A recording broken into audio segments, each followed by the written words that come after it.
Hello YouTube and Indian internet users. Ever since the internet was started, it was organized around the principles of openness, fairness and freedom. One of the rules that governs internet is net neutrality, the idea of treating all data equally. This is the internet and this is you. You pay the internet service provider to maintain this connection. And you, the customer, choose which online store to shop at and which streaming service you use. This is the internet we all know and we all love.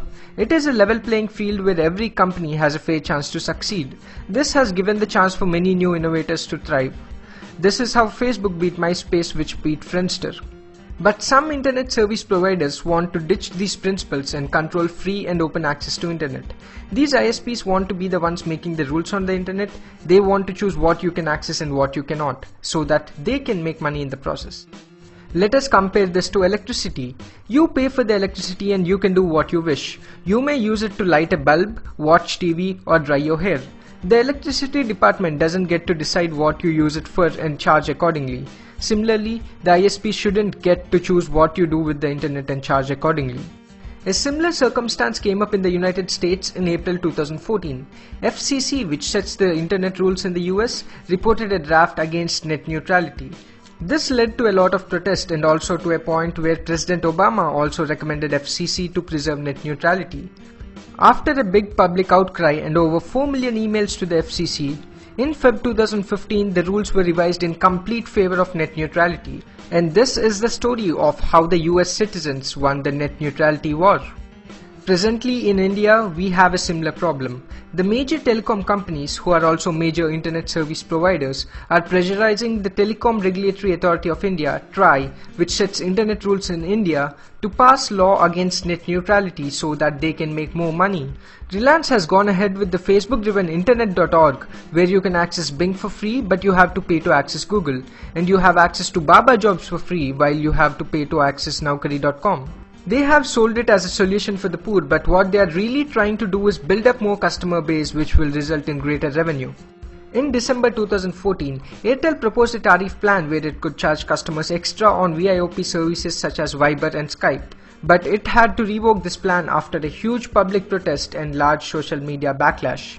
Airtel has now recently come up with the Airtel Zero scheme. This is the internet and this is you. You have Airtel Zero in between. It lets you browse applications who pay Airtel for free, and for accessing other applications you have to pay.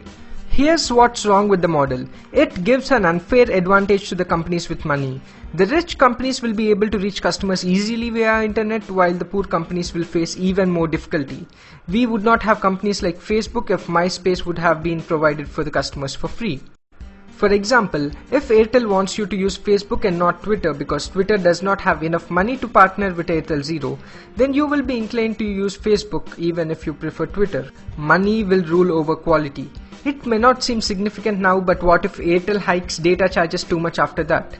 The users will have to use only specific sites under Airtel Zero, as they will not be able to afford others. You think Airtel won't do that? You are wrong. These big telecom industries don't care for people and have a big history of having customer hostile plans. They charge the customers a fortune for sending messages during festivals, the day we need messages the most. So more than helping us, they are trying to manipulate us to make more money. How scary is it to imagine the internet with Twitter and no Facebook, with Yahoo and no Gmail, with Vimeo and no YouTube, and Flipkart with no Amazon? That is exactly where the scheme is heading. The internet was always meant to be a level playing field. But with this model, the innovative startups will be crushed if they don't have enough money to pay for Airtel Zero. Bloggers will not be able to reach their viewers. The situation is only going to get worse when all the other telecom companies start similar schemes. The startups would have to pay to multiple sources to make their content accessible to the increasing population. The internet is just too important, and we don't need gatekeepers like Airtel who choose what content we access on the internet.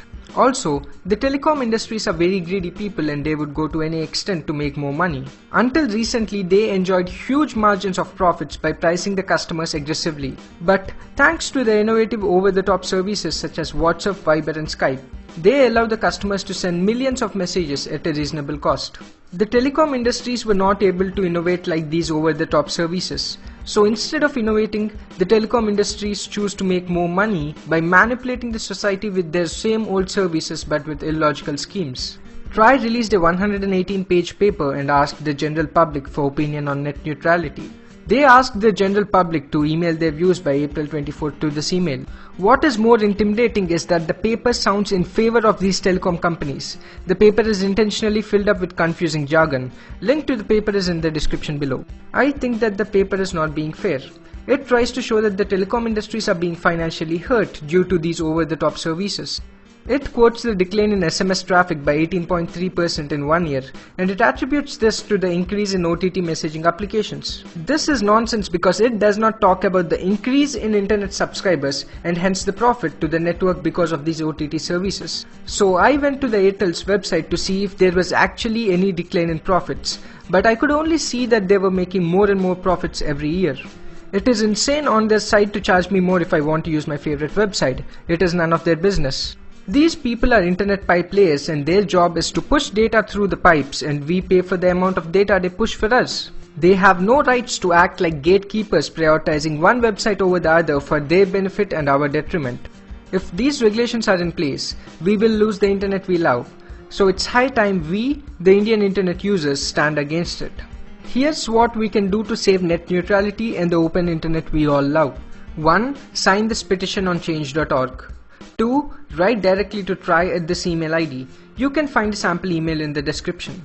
3. Share this on Facebook, Twitter or any other social networking website so that we can get as many people as possible to win the net neutrality war in India.